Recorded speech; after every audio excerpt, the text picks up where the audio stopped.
Sir Kaleshwaram ఎంతో ప్రతిష్టాత్మకంగా నిర్మించింది పోయిన ప్రభుత్వం.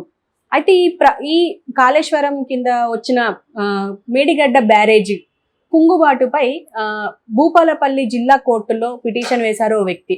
అయితే దాన్ని పరిశీలించి రమ్మని అంటే నోటీసులు ఇచ్చింది కేసీఆర్ అండ్ హరీష్ రావు మెగా కృష్ణారెడ్డికి.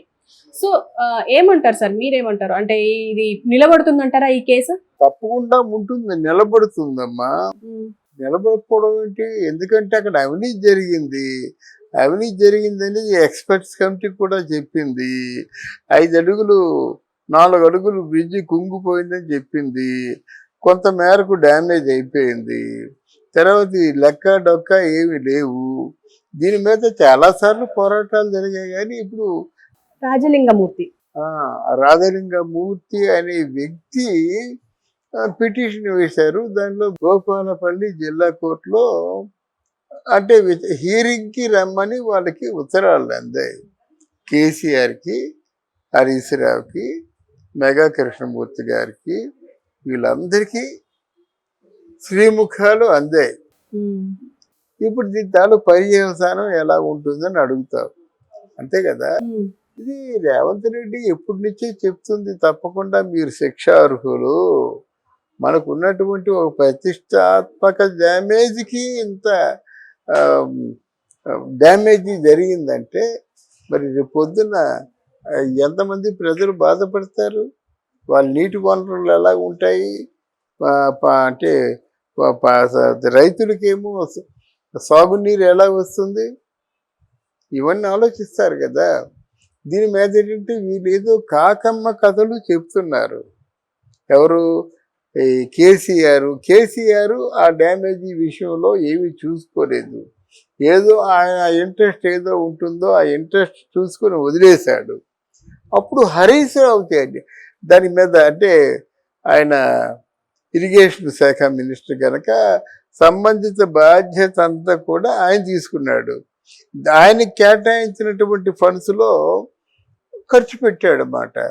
ఇక్కడ మెగా కృష్ణమూర్తి గారు కూడా ఏమవుతుందంటే అప్పుడు రాజీవ్ గారు చెప్పినట్టుగా నీ చేతిలో వచ్చి నా చేతికి వచ్చేసరికి ఎంత ఉంటుంది, నా చేతిలో వచ్చి ఆ చేతిలోకి వెళ్ళేసరికి ఎంత ఉంటుంది, అక్కడి నుంచి వెళ్ళేసరికి ఆ వెళ్ళే దాంతోనే ఏదైనా పని చేయాలి. అంటే ఒక ₹1 కోటి పనిచేసేదానికి 5 లక్షల రూపాయలతో పనిచేయాలంటే ఎలాగవుతుందమ్మా? పోనీ 10 లక్షల రూపాయలతో పనిచేయాలంటే ఎలాగవుద్దమ్మా? పోనీ 50 లక్షల రూపాయలతో పనిచేయాలంటే ఎలాగవుతుంది? ఆ కోటి ఖర్చు పెట్టాలి.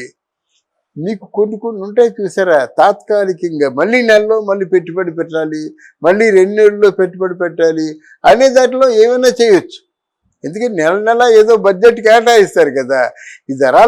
ఇది అలా కాకుండా వన్స్ ఫర్ ఆల్ మీరు ఇన్వెస్ట్మెంట్ చేసినట్టయితే శాశ్వత ప్రయోజనాలని సాధిస్తాం మనం. అందుకే డ్యాములు కానీ బ్యారేజీలు కానీ అన్ని కట్టామంటే ఒక బ్రిడ్జి కట్టామంటే 100 ఏళ్ళు ఉండాలి దాని లైఫ్. అంతేగాని సంవత్సరం కూడా బ్రిడ్జికి రిపేర్లు, సంవత్సరం కూడా బ్రిడ్జి కొట్టుకుపోద్దేమో విరిగిపోద్దేమో అనుకుంటే అదే నిర్మాణం. అందువల్ల తప్పకుండా ఇది అవినీతి కేసు. ఇది ఈ అవినీతికి ఏమిటో వారు సమాధానం చెప్పాలి. పోనీ మిగతా వాళ్ళలాగా లేదండి మాకంటే ముందు ఇంకో ప్రభుత్వం ఉంది, ఆ ప్రభుత్వం చేసిన అవినీతి అని చెప్పడానికి ఏమి లేదు. తెలంగాణ వచ్చింది మీరే ఉన్నారు, మీ ముందు ప్రభుత్వం మీద తోసేయడానికి అవకాశం లేదు కదా.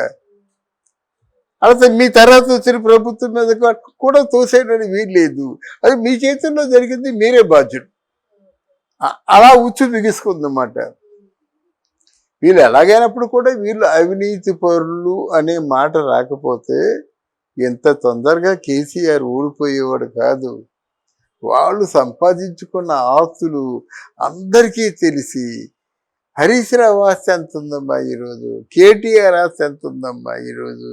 కేటీఆర్ కొడుకు హిమాంశు ఒక పిల్లడు 36 ఎకరాలు కొనేసారంటే అక్కడ 36 ఎకరాలు అంటే వాడికి మనీ ఎంత ఫ్లోటింగ్లో ఉందో ఆలోచించు. అది చెప్తున్నాను. ఇలాంటి అవినీతి భాగవతం ప్రజలకు తెలిసింది కాబట్టే కేసీఆర్ ఓడిపోయాడు. కానీ లేకపోతే తెలంగాణ తెచ్చినటువంటి తెలంగాణ పిత ఓడిపోవలసిన అవసరం లేదు. ఈరోజు హైకోర్టులో జిల్లా కోర్టులో నిలబడి సంజాయిషి ఇచ్చుకోవాల్సిన అవసరం లేదు. ఈ ముగ్గురు తెలంగాణకి త్రినేత్రులు మాట. హరీష్ రావు ఎంత ముఖ్యమైన వాడో, కేటీఆర్ ఎంత ముఖ్యమైన వాడో, కేసీఆర్ అంతే ముఖ్యమైన వాడు. వీళ్ళు సంజాయిషి చెప్పుకోవాలి. సంజాయిషి చెప్పుకునేది ఆ న్యాయబద్ధమైనటువంటి సంజాయిషి అయ్యి ఉండాలి. లేకపోతే వాళ్ళు వ్యతిరేకిస్తారు.